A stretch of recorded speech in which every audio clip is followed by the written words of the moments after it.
দেখো ডব্লিউবিজেই থেকে বলেছিল calculate spin only magnetic moment value in Bohr magneton. Okay, spin only magnetic moment value. তাহলে আমাদের প্রথমে দিয়েছে Fe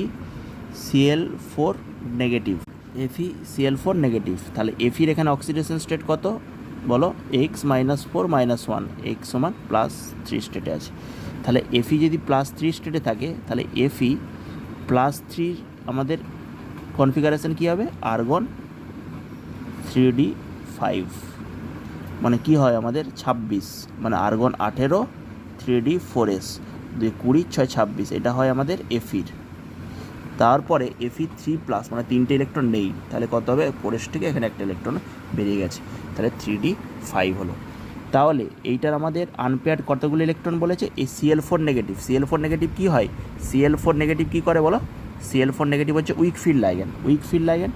তাহলে যে ডি অরবিটাল, এই যে মনে করো 1 2 3 4 5 ডি অরবিটালের যে স্প্লিটিং ফর চারের জন্য নিচে কে থাকে, টেট্রাহেড্রালের জন্য ই থাকে নিচে, আর উপরে থাকে T2।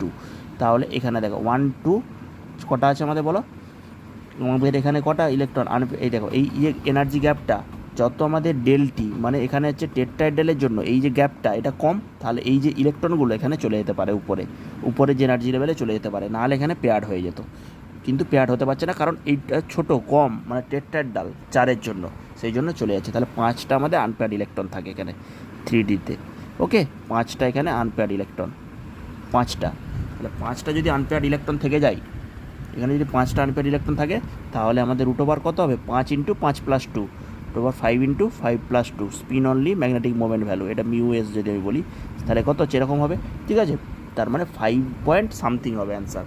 যদি যটা আনপেয়ার্ড ইলেকট্রন থাকবে সেটা 5 পয়েন্ট সামথিং হবে। 5 × দেখো না 35, মানে 36-এর কাছাকাছি, এটা 6 ধরে নাও, 36, 6 স্কোয়ার কত 36, এটা 5 × তার মানে কাছাকাছি হচ্ছে, তাই তো। এটা হচ্ছে আমাদের 5.9, এটা হচ্ছে আমাদের আসছে, কোনো অপশানই নেই, এটাই অ্যান্সার হবে 5.9, 1.7। আর এইটা দেখে নাও, এটাও Fe3+ স্টেটে আছে, +3, কিন্তু এটা অক্টাহেড্রাল, 6টা আমাদের লাইগ্যান্ড আছে, 6টা লাইগ্যান্ড থাকলে কি বলেছি, অক্টাহেড্রালের জন্য স্প্লিটিং কীরকম হবে, এই কমপ্লেক্সটা দেখাচ্ছি, 1 2 3 4 5, ঠিক আছে, 1 2 3 4 5। তাহলে এর জন্য আমাদের এখানে কি হয় বলো তো, FeCN6-এর জন্য এই হবে T2Gতে 3টে, এখানে E2, ঠিক আছে, এটা T2G।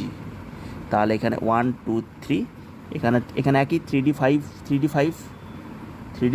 কিন্তু এখানে পেয়ার্ড হয়ে যাবে, ডিউ টু কিসের জন্য পেয়ার্ড হয়ে যাচ্ছে এটা, কারণ এটার আমাদের এনার্জি গ্যাপটা অনেক বেশি অক্টাহেড্রালে। তাহলে একটা আনপেয়ার্ড ইলেকট্রন, একটার জন্য 1 পয়েন্ট সামথিং, 1.732।